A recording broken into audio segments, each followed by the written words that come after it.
The Puerto Rico Trench incident, human-level harm.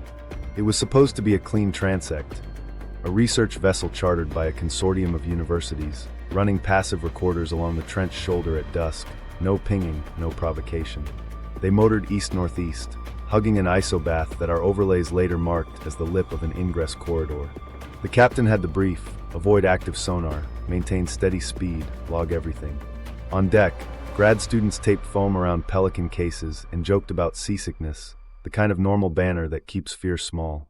Below, a tech checked the magnetometer feed and sipped bad coffee, unaware that the next 4 minutes would teach his body to obey a tone. At 1942, the ship's lights flickered. Not a full blackout, a dip like the room inhaled. The EM monitor logged a surge that didn't match their generator cycle. The captain double-checked the panel and found nothing wrong. Then the ocean went quiet. Not to the ear, the sea still hissed, but on the recorders the band fell flat. The acoustic spectrum turned to a soft plank, no shrimp crackle, no distant prop throb, no surface chop. A velvet return without a ping. Human bodies reacted before anyone named it. One deckhand leaned on the rail and swallowed hard. The medic later wrote, nausea onset within 30 seconds, no vertigo, pupils normal. Another crew member rubbed his forearms and said his skin felt sunburned in the shade.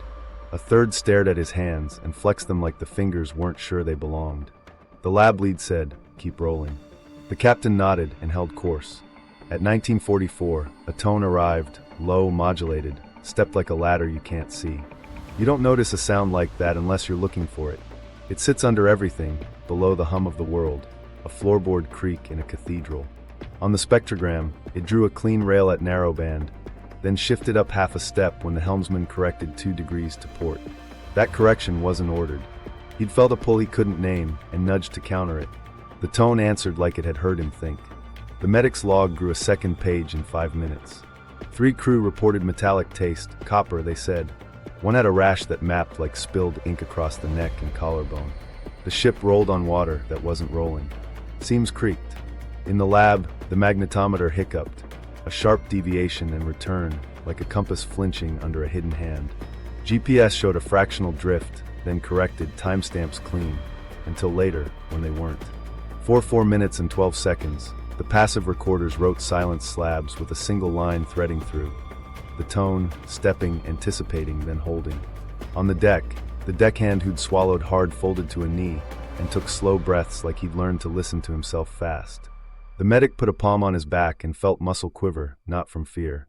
The lab lead asked the captain if they should break off. The captain said, 15 more seconds. He watched a clock he kept in his head and thought about insurance letters he'd read that week. Then the field released. There's no other word that fits. The noise floor rose like a crowd returning to a stadium.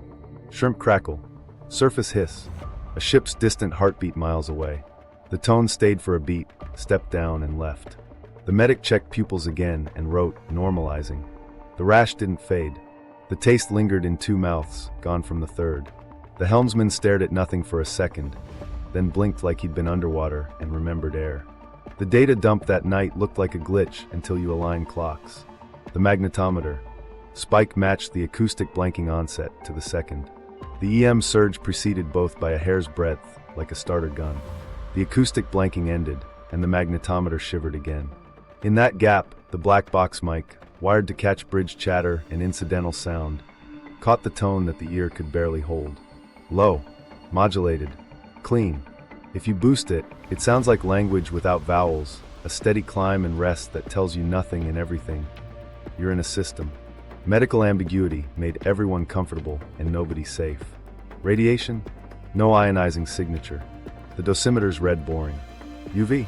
At night, under cloud. Allergic reaction? 3 people, 2 stations, same window. Anxiety? Maybe.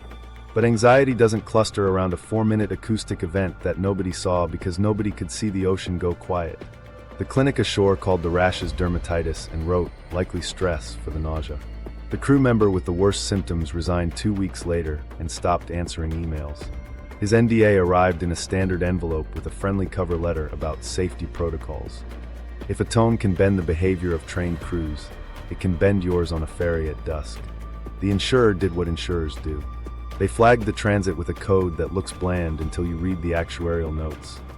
environmental anomaly. Premiums for future work near the trench rose by a tidy percentage. The consortium's budget absorbed it and moved on. The Port Authority shrugged at the anomaly report. Their logs showed no incident, no obstruction, no reason to care. The Navy liaison, copied on the data package, acknowledged receipt and recommended equipment calibration review. The tone file attached to the email didn't bounce. It just never got referenced again. What nobody knew at the time was how the black box captured more than a sound. The clock on its file desynced by 37 seconds during the blank, then gently drifted back to network time over the next hour.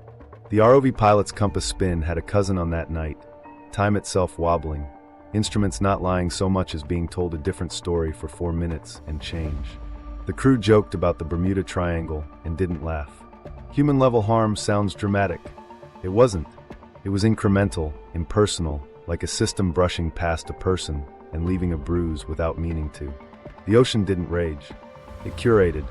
It made a corridor, opened it, held a distance, spoke in a tone that wasn't for us, and let us pass after letting us know we were allowed. In the debrief, the lab lead circled a sentence. Symptom onset synchronized with acoustic blanking. The captain underlined it and didn't say out loud what everyone felt. If a door can open, it can close. If you can be waved through, you can be held outside. And if a tone can settle in your bones for 4 minutes, it can settle longer. The control signal, language or lock. After Puerto Rico, the tone stopped being a rumor. Reyes carried the ship's black box file on a cheap thumb drive, sat with the younger analyst in a quiet apartment, and pushed play. Low, clean, narrow like a piano key held down with 2 fingers. The analyst didn't go for metaphors. He counted. The steps weren't glissandos, they were increments, precise, repeatable, separated by intervals that lined up with no whale, no engine, no known beacon. He wrote down the spacing, ran it through a spectral decomposition, and tapped the table. This isn't wildlife, and it isn't us. Here's where the argument starts. Call a sound a signal, and you're halfway to calling it language. Call it noise, and you miss the one thing it did that noise doesn't. It anticipated movement. On the Puerto Rico track, the helmsman nudged 2 degrees to port. 1 beat later, the tone stepped up by the exact interval the analyst had mapped as approach. When the captain held steady for 10 seconds, the tone held steady too, like a gate waiting to see if you meant it. We're not talking about a melody. We're talking about a lock. Narrowband stepped, narrow enough to hide under natural ocean hiss, but engineered to be unmistakable to any system listening with intent. Ships don't carry translators for the sea. They carry thresholds. The hypothesis landed with a thud. The tone was a gating code for the field, a machine's do not enter state flag. If you kept course, it opened a corridor. If you crossed attitude or speed boundaries, it shifted, and the velvet stayed black. Counterarguments came fast and useful. Anthropomorphizing noise is how you get fooled. Ocean soundscapes are messy, harmonics fold into each other. Shipping lines sing in steps that can look clean if you subtract the wrong bass line. The younger analyst ran the file against AIS logs and found no blade rate fundamental, no generator harmonic match. He ran it against regional shipping densities. The steps didn't align with traffic pulses. He pulled historical whale call databases. Nothing sat on those. Rails. The intervals were too rigid, and the step timing sat 1 beat behind crew inputs, not ahead of any tide or wake. Unknown to them, a volunteer group of sailors and hobbyists had been running a small passive drift experiment in the same region. Cheap hydrophones, clean clocks, no transmitters. They shared a chat room and a habit of comparing fish choruses for fun. One weekend, a yacht owner with more curiosity than sense traced the edge of a known null footprint at idle. He recorded what he thought was a hum, then watched his autopilot tick a fraction of a degree without a command. His tone, same spacing, same steps, shifted right before he corrected course like he'd felt a soft push. 2 months later, a defense contractor bought his rig. The logs he'd posted vanished from his site, but a mirror kept the timestamps. The tone anticipates. It doesn't announce. Reyes and the analyst went back to the pattern. During pre-event quieting, the tone held a baseline step. When the blanking field settled, it moved to a second interval they labeled hold. Any approach generated a ladder up or down, quantized, not sweeping. If the ship held steady within a narrow envelope, the tone returned to baseline and the field opened. If the ship wobbled, the tone tightened and the black velvet stayed velvet. It looked less like speech and more like a handshake protocol. A lock looking for the right key, but the key wasn't a word. It was behavior. A private lab tried something without getting themselves in trouble. No pings, no transmissions. They towed a passive array across a corridor and changed only one variable, speed. At 6 knots, the tone sat at baseline. At 8, it stepped up 2 intervals. At 10, it added a faint harmonic above the rail, then eased back when the boat slowed. The lab published nothing. They wrote a white paper draft that used the phrase speed-gated adaptive suppression interface, sent it to a liaison, and got a polite phone call suggesting their funding might be healthier if they pivoted to marine mammal welfare. They pivoted. Meanwhile, a merchant captain tried to be brave in his own way. He let his ship drift into a mapped wedge at night with lights low and engines idled down. He reported a low vibration he felt in his teeth and a sense that the water was waiting.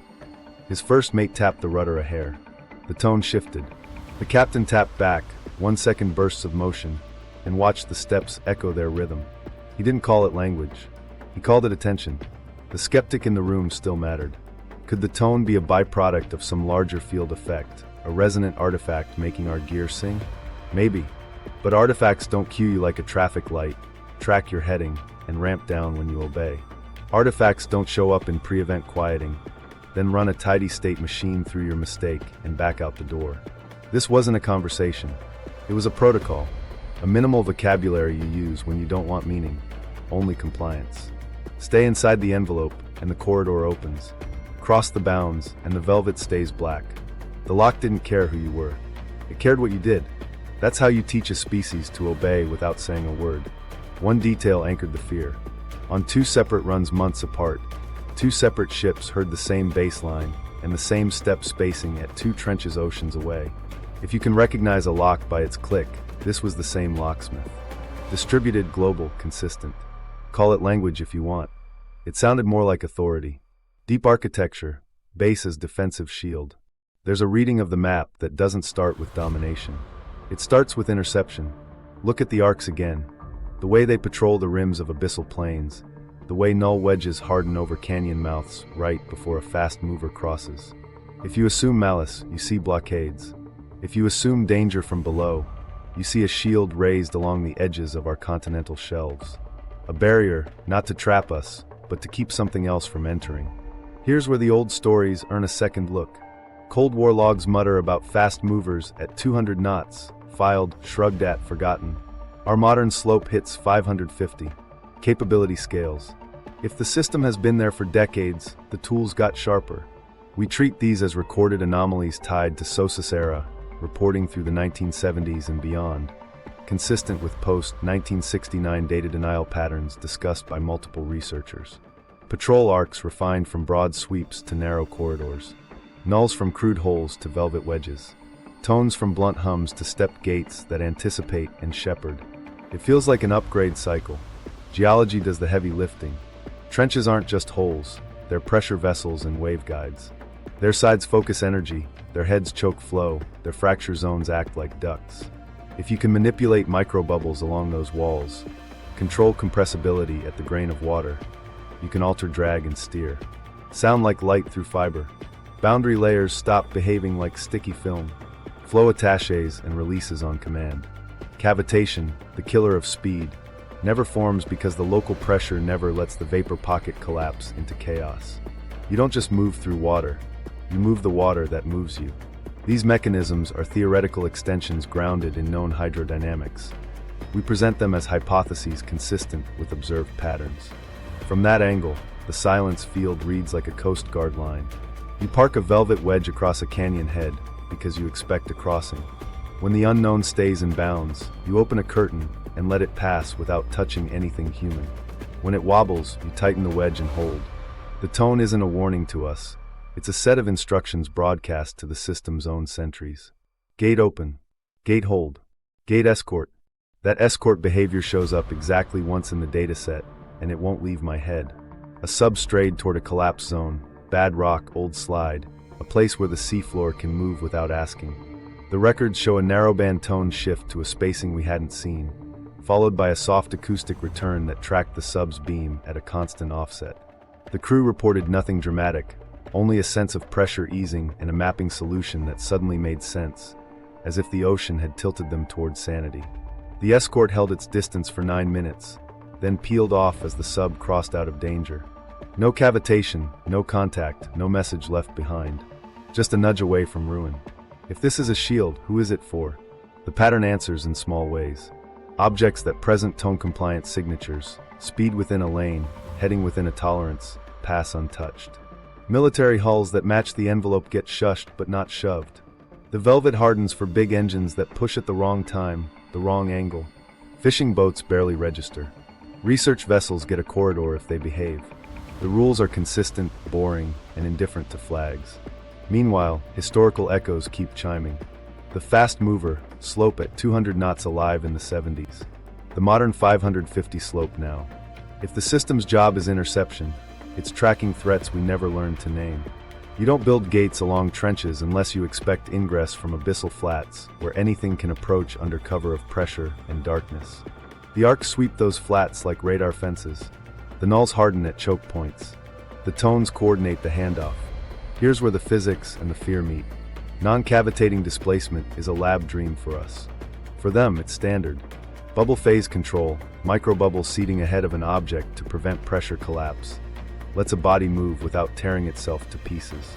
Boundary layer manipulation, fields that keep flow attached, removes the drag spike. You get speed without screaming. Add trench geometry as an amplifier, and you get corridors where even a 550-knot transit leaves nothing but a Doppler ghost and a polite tone. Complications don't go away. A shield that can blind our sensors can blind anything. A field that can press on a diver's bones can press harder if it decides to. And consent never enters the protocol. The system doesn't ask. It shapes. But I can't ignore the places where harm looks like byproduct, not intent. The rashes, the metallic taste, the nausea that quits when the window closes. If you build a wall from sound and pressure, biology is going to feel it. People become collateral to a boundary that isn't about them. Back to the map. The arcs prefer abyssal edges, not shipping lanes. The nulls favor canyon heads, not harbors. The tone shows up at the seam where deep water becomes human water. That seam is where an interception makes sense. Meanwhile, a handful of incidents suggest someone waves us through when we stumble into the line. The final transit proved it. The corridor opened like a curtain and closed behind. No collision, no threat, just a choreographed pass. So yes, the base, system, grid, whatever word keeps you honest, reads like defense at scale. It catches what we can't see coming. It shapes the medium to blunt an approach, not to occupy a city. It doesn't care who runs the ship. It cares how you move near the threshold. And if you move right, it ignores you. Shield for whom is still the question that stings. But if a hand is raised between the abyss and our shelves, the first job isn't to terrify us. It's to keep a promise we didn't know needed keeping. Alternative, total control over the sea. There's another reading of the map, and it's the one Navy's whisper when the doors close. Forget shields. Think management. Routes forced. Sensors blinded. Navigation drift imposed like a thumb on a compass. If you can open a corridor, you can shut one. If you can draw a velvet wedge, you can lay a roadblock across a strait without a single buoy or patrol. Start with the obvious. A schedule followed us around the globe. Pre-event quieting, field set, tone gate, controlled release. That cadence imposes a clock on anyone who moves. Move out of window, and sensors gray out. Move inside, and your gear plays nice if you match the envelope. That's not protection. That's curfew. The economics sharpen the edge. Undersea cables are arteries. When a black square sits over a trunk and environmental decorrelation cues automated reroutes, bandwidth gets priced by detour. Insurance adjusts. A shipping consortium pays a surcharge to avoid a corridor it can't name, and the letter never says why. Mineral leases on the slope go quiet after temporary impairments. A drill ship pulls anchor and burns 6 days of cost to sit outside a wedge that isn't supposed to exist. That's leverage without a single declaration. Governance can't catch up because it was never built for this. Law of the sea talks flags, not fields. There's no treaty for non-state, non-human infrastructure rearranging how sound moves. No clause covers transmedium contingencies, except in contractor NDAs written by people who know they can't write what they mean. If you want a practical definition of control, watch bureaucrats invent euphemisms to survive a reality they can't name. Counterpoints keep the room honest. Internal waves bend sonar, thermoclines shift, eddies make radar dumb, gas plumes mess with acoustics. Good science. But none of those show up synchronized across oceans, marching with a timetable, anticipating heading changes, then mirroring themselves in fiber diagnostics. Weather doesn't enforce compliance. Tides don't run handshake protocols. Natural explanations melt when a tone steps right after a helmsman twitches and a GPS drifts, corrects, and logs nothing but the exact nudge the tone predicted. Meanwhile, the managed ocean shows up in places that hurt pride. A naval exercise pre-brief promises detection metrics. The range fills with training targets. At H hour, a wedge goes velvet, target returns fold, and the after-action replaces failure with environmental decorrelation. The squadron commander doesn't complain. He quietly moves the exercise line 80 miles and pretends that was the plan. In the files, a single line, non-attributable interference. That phrase is the sound of a superpower learning it's a tenant, not a landlord. Civilian navigation feels the leash too. A ferry's AIS shows micro kinks along a mapped arc that the crew never logged. A yacht's autopilot ticks a fraction of a degree without command. Fishing boats thread holes they can't name because over the radio someone says, "Don't cut that elbow after dark." That's governance by rumor, because the system that governs doesn't sign notices to mariners. Here's the detail that made me stop calling this anything but control. The tone isn't merely a warning, it's a gate that administers access by behavior. Step spacing at trench A matches spacing at trench B months later. A distributed grid, same key, same lock. Ships that mimic the envelope get waved through. Those that don't get velvet. That's a permit system without a counter, enforced by physics, not policy. Add the human nervous system to the ledger. If the field can nudge electronics and instruments, it can nudge bodies, headaches, metallic taste, nausea at onset, relief at release. Deterrence shifts from ships to people. You don't have to break a hull when you can make a bridge crew quiet and compliant for 4 minutes at a time. Stack those windows along a strait, and you've built a soft blockade. Nobody needs to admit it exists. They just reroute. This isn't speculative when the budget lines answer. Oceanic resilience shows up after null spikes. NDAs talk temporary impairments. Ports shrug off anomaly reports because acknowledging them forces liability. Insurers price in corridors they can't name, transforming a physics footprint into a balance sheet policy. That's control measured in premiums and delays. What nobody knew at the time was how quickly the story would learn to erase itself. A hobbyist's logs vanish after a quiet sail. A lab pivots to whales. A captain resigns and stops answering email. The system doesn't confront. It edits. It trims the edges until the only people left talking sound like they're selling legends, while the corridors keep moving freight and warships around like chess pieces. So yes, maybe there's a shield. But the behavior we can prove looks like management, global, indifferent, exact. It doesn't negotiate. It sets conditions. It doesn't warn. It enforces. And if you accept that, you're left with a colder thought. Consent isn't part of the ocean anymore. Someone else writes the hours. Someone else draws the lanes. And we sail by permission we don't receive in words. The 8 to 10 minute spike echo, physical coercion case study. While we argued about shields and control, the ocean answered with a timer. It happened on a platform 200 miles offshore, a steel city on legs where routine is religion. At 3:11, the alarm cascade started. First a pressure sensor screaming high, then a gas monitor tripping, then a fire panel chiming with no smoke. Workers woke into noise and red light, grabbed hard hats, and ran drills they'd practiced 100 times. Then something new hit. A sound you felt more than heard, a sub-bass thrum that lived in bone. The control room logged it as internal thunder. That's the phrase the foreman used when he called the shore office,